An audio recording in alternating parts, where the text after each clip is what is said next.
Assalamualaikum warahmatullahi wabarakatuh. Yang terhormat Ibu Nenek Sri Fuji Yantis, MPD selaku dosen pengampu mata kuliah ICT dan teman-teman yang saya banggakan. Kami dari kelompok 9 ingin mempresentasikan hasil diskusi kami. Yang pertama akan dibacakan oleh Safina Putri Nurain. Silakan Safina. Pengertian. Menurut Abdul Qadir 3.13 antara lain dalam Kamus Oxford dituliskan bahwa teknologi informasi dan komunikasi adalah studi atau penggunaan peralatan elektronika berupa komputer yang berfungsi untuk menyimpan, menganalisis, mendistribusikan informasi apa saja termasuk kata-kata, bilangan, dan gambar. ICT mencakup dua aspek, yaitu teknologi informasi dan teknologi komunikasi. Teknologi informasi meliputi segala hal yang berkaitan dengan proses penggunaan sebagai alat bantu manipulasi dan pengelolaan informasi. Sedangkan teknologi komunikasi adalah segala sesuatu yang berkaitan dengan penggunaan alat bantu untuk memproses dan mendata dari perangkat yang satu ke yang lainnya. Dijelaskan.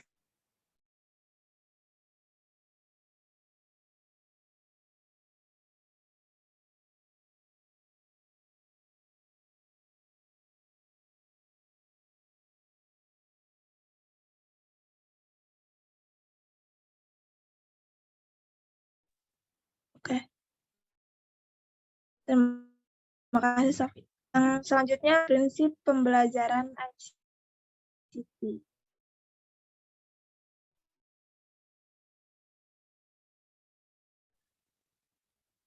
Efektif dan efisien. Penggunaan ICT harus teknologi ini dalam belajar efektif atau tidak dalam pembelajaran gitu, dan meliputi memperoleh ilmu kemudahan dan keterjangkauan bagi waktu maupun biaya. Yang kedua ada optimal.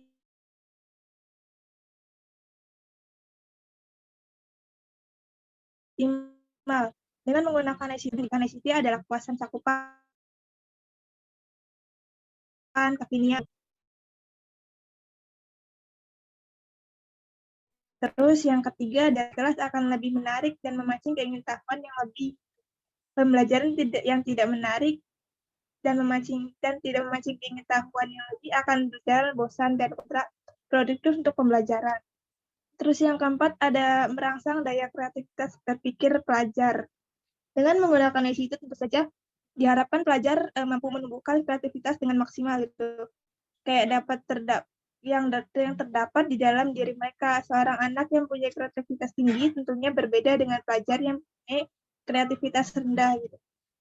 Pelajar yang punya kreativitas tinggi tentunya akan mampu menyelesaikan permasalahan dengan cepat dan tanggap terhadap permasalahan yang muncul. Begitu pula sebaliknya dengan pelajar yang berkreativitas rendah. Selanjutnya akan dibacakan oleh salah satu.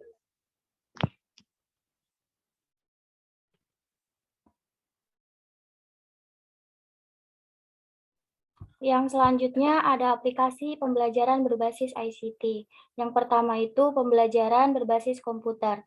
Pembelajaran berbasis komputer itu penggunaan komputer sebagai alat bantu dalam dunia pendidikan dan pengajaran penggunaan komputer ini secara langsung dengan peserta didik untuk menyampaikan isi pembelajaran, memberikan latihan, dan mengevaluasi belajar mengajar. Materi pembelajaran dibuat dalam bentuk PowerPoint atau CD pembelajaran interaktif. Yang kedua ada e-learning. E-learning ini adalah sebagai terintegrasi dengan penggunaan jaringan internet, networking, internet, dan extranet. Sebagai pengatur materi, interaksi, serta fasilitas banded e-learning yang disajikan dalam format. Yang ketiga ada pembelajaran berbasis web. Sekolah ini harus menyediakan website sekolah yang diantaranya untuk berisi materi-materi pembelajaran. Setiap pengajar itu harus memiliki web sendiri untuk menggunakan materi pembelajaran dengan peserta didik di dunia maya. Yang selanjutnya ada pembelajaran berbasis TIK.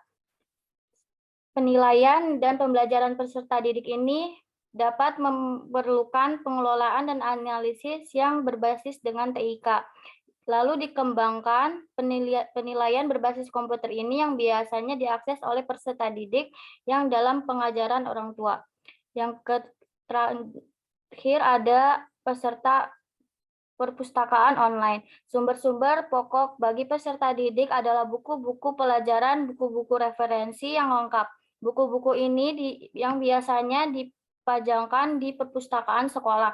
Semakin banyaknya buku dan banyaknya peserta didik yang memanfaatkan perpustakaan, maka itu akan menghasilkan suatu pengajaran yang sangat bagus.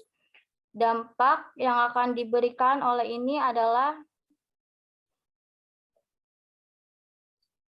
membuat keuntungan bagi pengajar maupun peserta didiknya. Keuntungan tersebut akan menjadikan lebih mudah dalam belajar karena kebanyakan pelajar lebih suka praktek dibandingkan teori. Oke, next slide selanjutnya akan dibacakan dengan Sapina.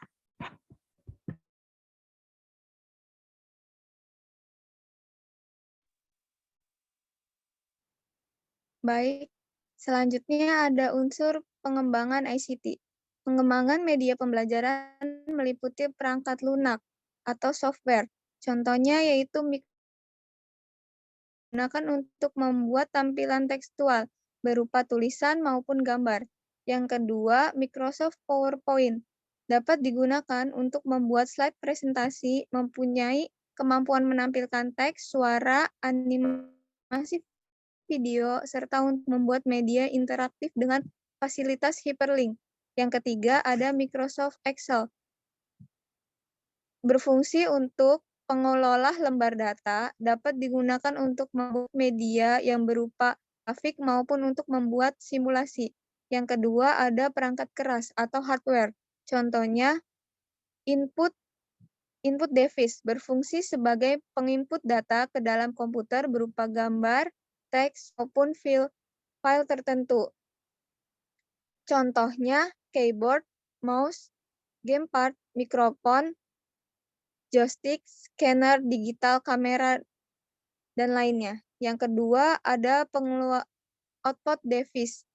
Komponen perangkat yang berfungsi untuk menyebarluaskan dan menampilkan data dan informasi.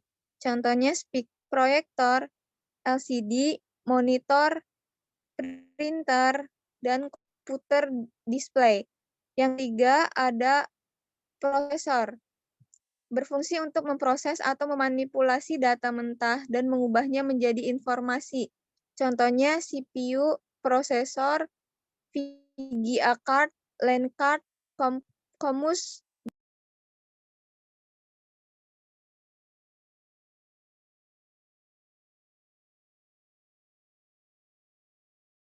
Untuk Eva, silakan ditutup.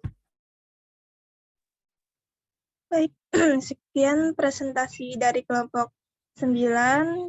Kurang lebihnya mohon maaf. Wassalamualaikum warahmatullahi wabarakatuh. Yang ingin bertanya silakan di kolom komentar ya. Terima kasih. Stop.